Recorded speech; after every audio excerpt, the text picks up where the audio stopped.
Hello, today we're going to be looking at the Toynami Naruto Shippuden Itachi Uchiha figure.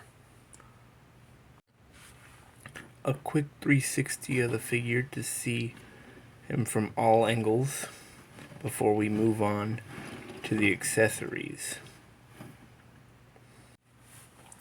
For accessories, we get a nice clear plastic stand and 2 additional hands for doing jutsu. I think it's like the fireball jutsu fingers or something. Let's see if we can get a nice close-up of them. If the camera will focus. See if I can get it to focus there. So yeah. So there's those. As far as swapping out the hands go, it's a relatively simple process.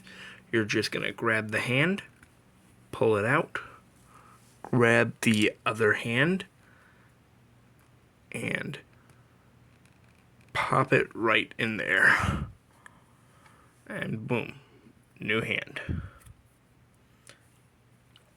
The hands work on this little peg system. Not the most elegant design, but very simple and effective. As far as articulation goes, it's pretty good.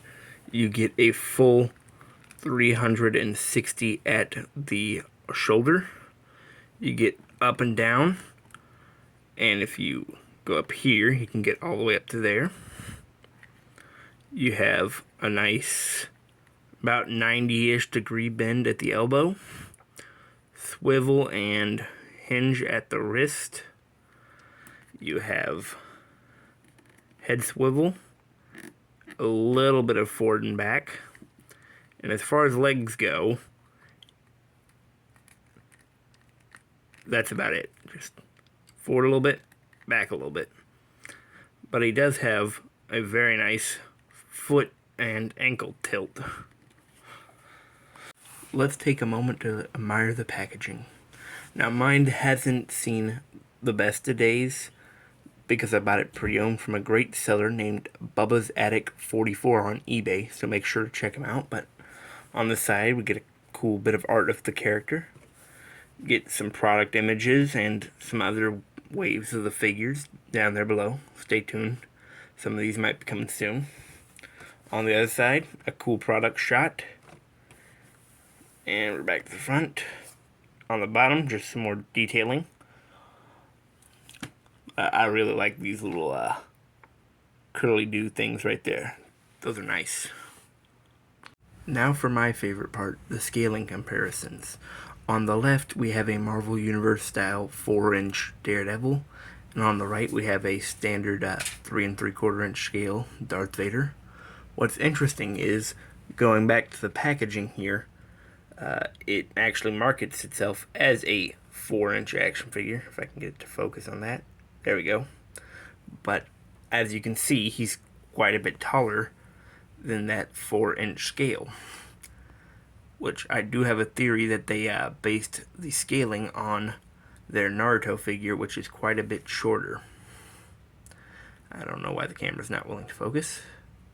Anyway, on to the next comparison. Now, our next comparison we're bringing in said something about having a more dynamic entry.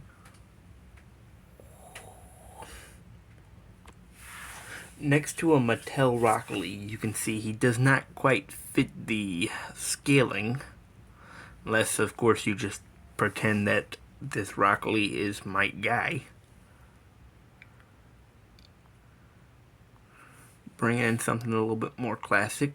We have a Super Battle Collection Super Saiyan Vegeta, and the scaling's pretty good there. Moving to the more modern end, we have an SH Figuarts Goku. This is the comparison I think everyone's been waiting for, especially myself, as it's the reason I purchased the figure. Ultimate Legends from Bandai versus the Toynami line. And as you can see here, with the two Itachis, they're relatively comparable. As you can see, they're very comparable in height.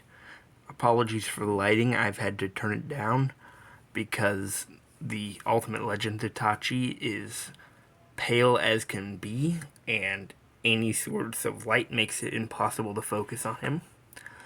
But the figures have some interesting differences in terms of how they approach it.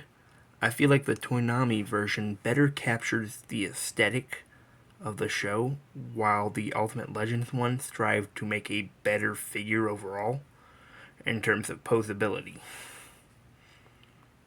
Standing back to back, you can get a very clear visual for how the size difference is, and it's not really noticeable.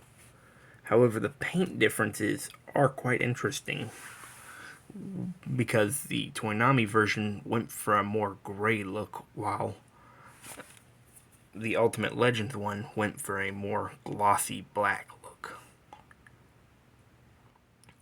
My main goal with this video was to establish a sense of scaling between the two lines, because I have never once seen it discussed.